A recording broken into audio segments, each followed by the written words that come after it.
is to break the plane. So what does that mean?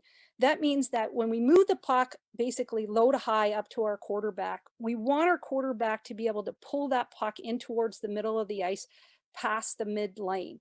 Okay, and as we do that, now we're going to look, what is the shape of the penalty kill? Do they get into more of a diamond-like structure where their subsequent rotation becomes very piston-like, right, forward and backwards?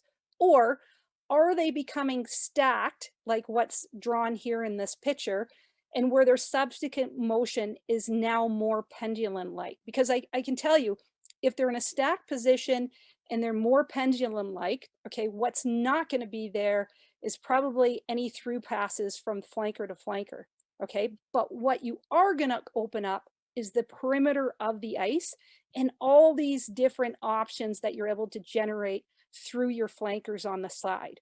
Okay, so what we're going to do is I'm going to look at some video here that's going to highlight all these different options here. And we're going to start with looking at shots that are coming from our flanker. Okay, so the very first one that we want to take a look at is when we break the plane, we're able to move the puck past that mid seam, right?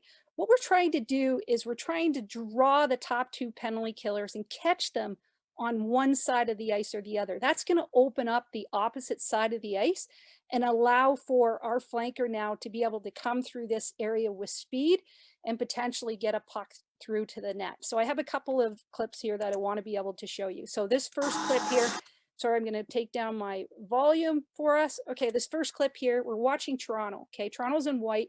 They're playing against Montreal, and Montreal is in red here.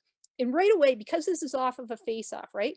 We already have the top two penalty killers that are locked onto the left side of the ice. So basically what we want to try to do is attack this other side of the ice. We want to attack all of this white ice that's happening all the way over here. And so the Leafs are able to move that puck around the horn. And again, I'll show you, because their motion is this pendulum-like rotation right here with their top penalty killer and their middle penalty killer locking that middle, what isn't there is this through pass from flanker to flanker, okay?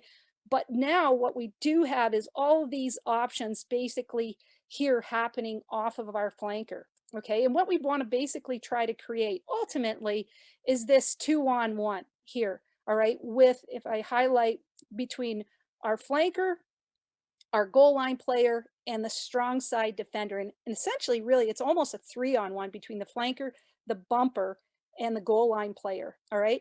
And the second thing, Mitch Marner's such a smart hockey player.